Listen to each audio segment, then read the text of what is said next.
नमस्कार दोस्तों आज के इस खास वीडियो में आप सबका स्वागत है। मैं हूं दिवाकर झा, जीएसटी इंस्पेक्टर मुंबई।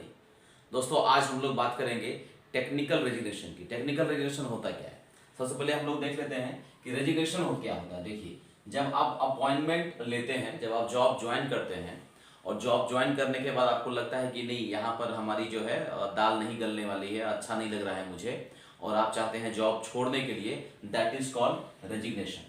तो रेजिग्नेशन जो है वो दो तरीके का होता है, एक तो नॉर्मल रेजिग्नेशन और दूसरा होता है टेक्निकल रेजिग्नेशन। नॉर्मल रेजिग्नेशन तो आप लोग सब जानते हैं कि भाई रिजाइन दिया, जॉब छोड़ा और निकल गए। लेकिन आज जो हम लोग बात करेंगे वो है टेक्निकल रेजिग्नेशन की, जो शायद हम में से बहुत लोग नहीं जानते हैं। इवन मैं भी इसके बारे में पूरी तरह से कल से पहले नहीं जानता था, लेकिन जब से मैंने रिसर्च करना स्टार्ट किया और जो 3 व्यक्ति से मैंने इसके बारे में बात किया, सबसे पहले उनको हम लोग धन्यवाद दे दें। एक तो अजय जी को, और दूसरा जो एडमिन डिपार्टमेंट में है, और तीसरा जो एग्जामिनर वाले जो हमारे फ्रेंड हैं, जो पहले जीएसटी में थे और अभी वो एग्जामिनर ज्वाइन किए हैं। तो इन तीनों का बहुत बहुत धन्यवाद, जिनसे मैंने टेक्निकल रेजिग्नेशन के बारे में इंक्वायरी की। और डीओपीटी जो साइट है हमारा, डीओपीटी के साइट पे भी जाके मैंने पढ़ा और उसमें से भी जो इन्फॉर्मेशन मिला है वो तमाम तरह की बातें मैं आपको इस वीडियो में बताने वाला हूं। चलिए हम लोग वीडियो स्टार्ट करते हैं। सबसे पहले देखते हैं कि टेक्निकल रेजिग्नेशन जो है ना, मिलता कब है, कब मिलता है, इसको देखते हैं। टेक्निकल रेजिग्नेशन कब मिलता है, मतलब उसका क्या क्या कंडीशन होगा। देखिए, पहला कंडीशन है कि आप या तो सेंट्रल गवर्नमेंट में काम कर रहे हो और सेंट्रल गवर्नमेंट में ही दूसरे ऑर्गेनाइजेशन में जाना चाहते हो। मतलब क्या हुआ, अगर कोई जीएसटी इंस्पेक्टर है और वो इनकम टैक्स में जाना चाहता है, या फिर कोई भी सेंट्रल गवर्नमेंट का, जैसे मान लीजिए एसएससी का जॉब हो या फिर यूपीएससी का जॉब हो, जो भी सेंट्रल गवर्नमेंट वाला जॉब होगा, आप सेंट्रल में काम कर रहे हैं और सेंट्रल में ही जाना चाहते हैं, तो आपको टेक्निकल रेजिग्नेशन मिलेगा, आप एलिजिबल रहेंगे। पहला चीज। दूसरा है कि अगर आप सेम ग्रेड पे से सेम ग्रेड पे में जाएंगे, सेम ग्रेड पे से सेम ग्रेड पे में जाएंगे का मतलब क्या हुआ कि अगर मान लीजिए एक्साइज इंस्पेक्टर है, कोई जीएसटी इंस्पेक्टर है और वो 4600 ग्रेड पे पर है और वो इनकम टैक्स ज्वाइन करना चाहता है और वो भी 4600 ग्रेड पे है, तो आप एलिजिबल हैं, आपको टेक्निकल रेजिग्नेशन मिलेगा। और यही चीज जैसे कि एग्जामिनर वाले जो हमारे दोस्त हैं, पहले वो जीएसटी में थे, तो जीएसटी में थे तो उनका 4600 ग्रेड पे था, और एग्जामिनर ज्वाइन किए तो कितना है, 4600 ग्रेड पे, तो वो जा सकता है सेम ग्रेड पे।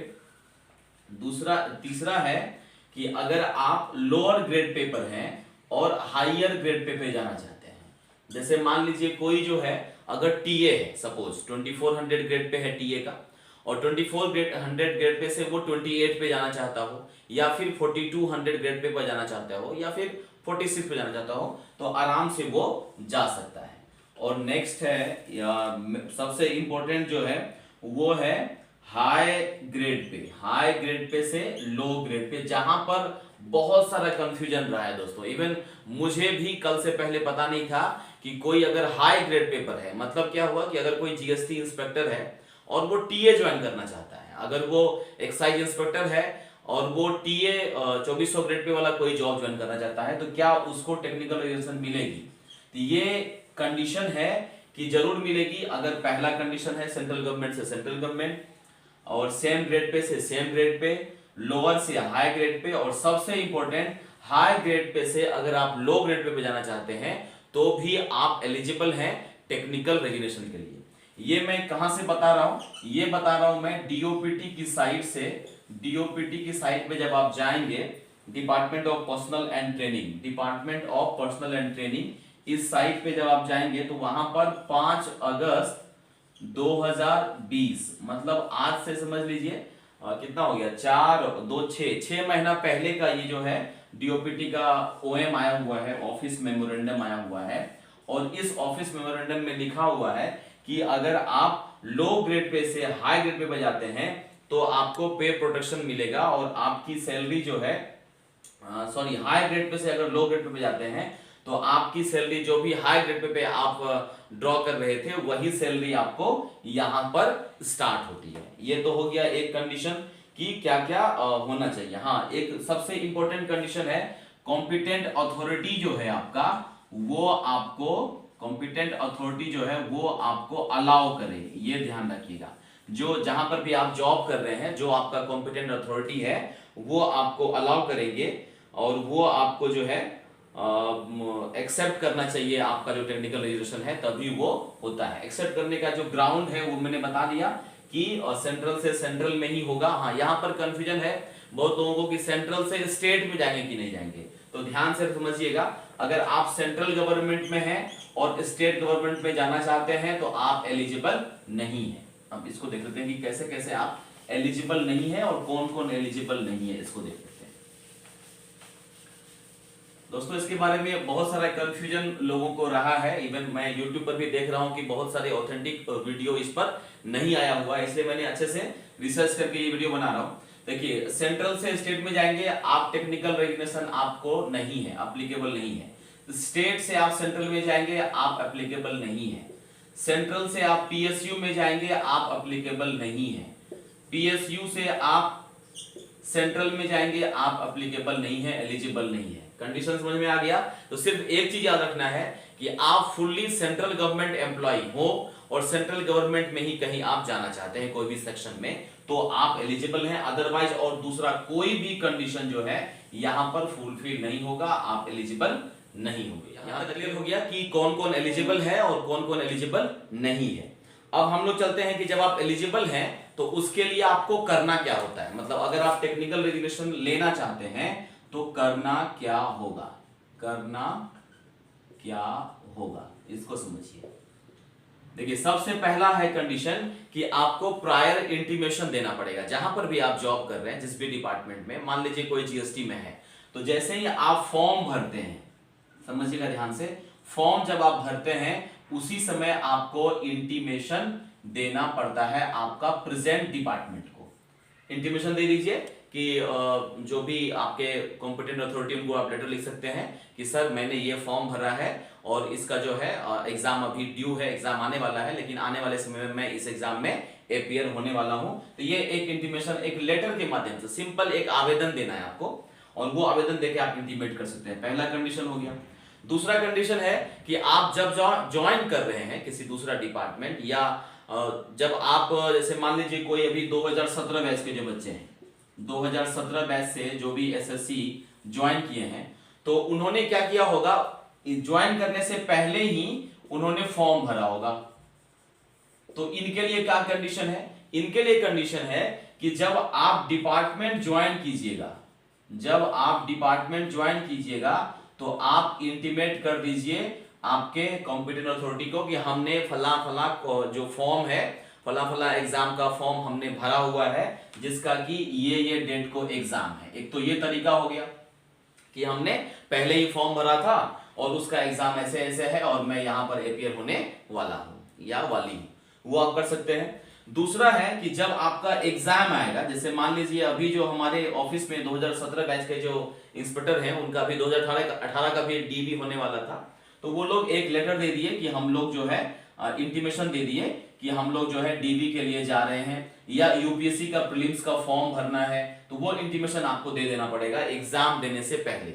अगर एग्जाम दे चुके हैं तो उसका जो अगला पड़ाव है, जैसे DV वाला है, तो आप दे सकते हैं कि मैं DV में जा रहा हूं, उसके लिए एक इंटीमेशन आप वहां पर दे सकते हैं। तो ये सबसे पहला काम तो यही है कि आपको थ्रू प्रॉपर चैनल आपको इंटीमेट करना पड़ेगा कॉम्पिटेंट अथॉरिटी को, क्योंकि जब आप TR के लिए अप्लाई करेंगे कि मुझे टेक्निकल रजिस्ट्रेशन चाहिए, तो सबसे पहले देखा जाएगा कि क्या आपने इंटीमेट किया था, क्या आपने प्रायर इंटीमेशन दी थी डिपार्टमेंट को। अगर दी थी तो फिर आपका वो कंडीशन फुलफिल हो जाएगा। ये मेरे ख्याल से करना क्या होगा ये समझ में आ गया। एक लेटर दे सकते हैं। अब आते हैं कि जब आप टेक्निकल रजिस्ट्रेशन देते हैं तो उसका फायदा क्या होता है, जिसके बारे में आप लोग सब लोग बेसब्री से इंतजार कर रहे होंगे कि आखिर टेक्निकल रजिस्ट्रेशन क्यों दें, क्यों ना हम रिजाइन करके दूसरा डिपार्टमेंट चले जाएं। तो उसके पीछे क्या लॉजिक है, क्यों लोग टेक्निकल रजिस्ट्रेशन के पीछे इतना हाथ धो के पड़े हुए हैं, इसका फायदा क्या है। देखिए, सबसे पहला फायदा जो है वो होता है, जो सबके लिए एप्लीकेबल है, वो है अर्न लीव। जो अर्न लीव जो है 15 और 15, 6 महीने में 15, अगले 6 महीने में 15 दिन का आपको अर्न लीव मिलता है, छुट्टी मिलता है, जो आपका पहले वाले डिपार्टमेंट में जहां आप काम कर रहे थे अगर वो बचा हुआ है तो वो छुट्टी यहां पर ऐड हो जाता है। पहली चीज। अब ये ऐड होने का फायदा क्या है? ऐड होने का फायदा ये होता है कि सेंट्रल गवर्नमेंट में रूल है कि जब आप रिटायर होते हैं तो 300 ईएल अगर आपका बचा हुआ है, जैसे मान लीजिए 30 साल का सर्विस है आपका, और 30 साल में अगर आपने 300 ईएल नहीं लिया जो आपको लेना था, तो इसके लिए आपको कैश मिलता है। इसके लिए आपको एक तरह से समझिए कि 1 साल का सैलरी आपको मिल जाता है। 300 दिन का ईएल जो है वो आपको कैश के रूप में मिलता है। ये सबसे मेजर जो फायदा है वो होता है। दूसरा है कि पे प्रोटेक्शन मिलता है। पे प्रोटेक्शन मिलता है। पे प्रोटेक्शन क्या होता है इसको समझते हैं। देखिए, पे प्रोटेक्शन का मतलब ये हुआ, जैसे मान लीजिए जो आपका अभी प्रेजेंट जो डिपार्टमेंट है, प्रेजेंट डिपार्टमेंट में आपकी सैलरी मान लेते हैं 69,000 है। सपोज मैं जीएसटी इंस्पेक्टर की बात कर रहा हूं। जैसे मान लीजिए कोई ज्वाइन करता है 62 मिलता है, 3-4 साल के बाद आपको 69 तक आप पहुंच जाते हैं, और उसके बाद जो है आप न्यू डिपार्टमेंट ज्वाइन करते हैं, तो आपकी सैलरी किसी भी कीमत पे इससे नीचे नहीं जाएगी। ये ध्यान रखिएगा, इससे नीचे पे आप नहीं जाएंगे। जब आपका टेक्निकल रेगुलेशन एक्सेप्ट हो जाता है तो आपकी सैलरी और इससे ऊपर ही रहेगी, इससे नीचे कभी नहीं जाएगी। इसका जो है सेंट्रल गवर्नमेंट में जो है प्रोविजन दिया गया है, जिसका नाम है टेक्निकल रेगुलेशन, और उसके तहत पे प्रोटेक्शन आपको मिलेगा, चाहे आप हायर से लो में जा रहे हो और लो से हाई में जा रहे हो। हाई ग्रेड पे से लो में जाएंगे तो भी आपका पे प्रोटेक्शन मिलता है, और लो ग्रेड पे से हाई में जाएंगे तो वहां तो मिलेगा ही मिलेगा। क्लियर हो गया? थर्ड है कि जो आपका एनपीएस होता है, न्यू पेंशन स्कीम जो आया हुआ है सेंट्रल गवर्नमेंट में, जैसे पुराने लोगों को तो जीपीएफ था, हम लोगों के पास क्या है, न्यू पेंशन स्कीम है, तो ये एज इट इज जो है वो ट्रांसफर हो जाता है, और इसका नंबर भी शायद चेंज नहीं होता है, जो आपका प्रान नंबर है वही रहेगा, और एनपीएस जो है एज इट इज वहां पर ऐड हो जाएगा, तो इसमें तो कोई दिक्कत नहीं है। एलटीसी जो है वो भी आपको मिलता है। एलटीसी अगर आपका यहाँ पर आपने नहीं लिया हुआ है पुराने वाले में, तो नए वाले में आपको एलटीसी जो है वो मिल जाता है। ये नॉर्मल और एनुअल इंक्रीमेंट जो है वो भी आपको मिलता है। एनुअल इंक्रीमेंट अगर आपका ड्यू है तो नए वाले में जब जाइएगा तो वहां पर जैसे आपका ड्यू होता है वो इंक्रीमेंट आपका ऐड हो जाता है, जो 3% का रूल है। सबसे मेन है लीन पीरियड, इसको समझते हैं। लीन पीरियड क्या होता है, इसके लिए बहुत सारा कंफ्यूजन है कि लीन पीरियड के बारे में सर बता दीजिए। कमेंट में भी बहुत सारे कमेंट्स आए हैं दोस्तों। अभी जो कल जो वीडियो मैंने डाला था उसमें मैंने कुछ क्वेश्चंस आपसे पूछा था कि आपके जो भी डाउट्स है वो कमेंट बॉक्स में क्वेश्चंस के रूप में दीजिएगा। तो मैं देख रहा हूं कि आज सुबह 51 कमेंट्स उसमें आ चुका है, और उसमें कुछ जो क्वेश्चन है वो मैं वीडियो के लास्ट में एक्सप्लेन करूंगा। तो देखते हैं पहले लीन पीरियड क्या होता है। लीन पीरियड इसको समझिएगा।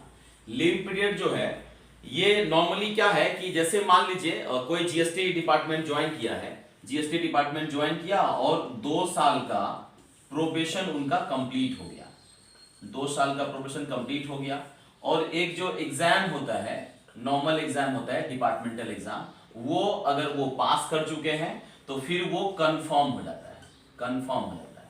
उनकी जो ज्वाइनिंग है वो टेम्परेरी ना होकर के कंफर्म हो जाती है 2 साल के बाद। जरूरी नहीं है कि एकदम 2 साल के बाद ही आप कंफर्म हो जाएंगे, ध्यान रखिएगा। हो सकता है कि ये करने में 1 साल और लग जाए, मतलब किसी किसी को 3 साल लग सकता है, किसी किसी को 4 साल लग सकता है कंफर्मेशन होने में, क्योंकि डीपीसी जो बैठती है वो अगर डिले बैठी तो आपको कंफर्म होने में टाइम लग सकता है।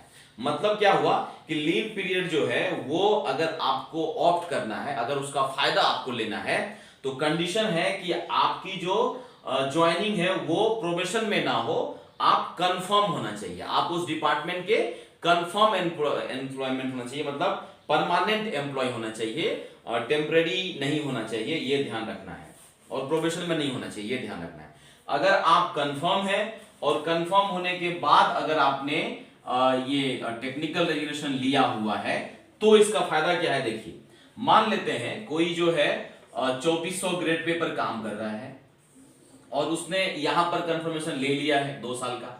लीन पीरियड का फायदा क्या होगा, देखिए, जब टीआर लेके वो जाएंगे सपोज 2800 ग्रेड पे पर ज्वाइन करते हैं, और उनको लगता है कि नहीं यार, इससे अच्छा तो मेरा 2400 ग्रेड पे वाला ही अच्छा जॉब था, वहां पे रेस्पेक्ट था, घर में थे, मान लीजिए कुछ कंडीशन ऐसा हो, तो क्या वो रिटर्न जा सकता है क्या यहां पे?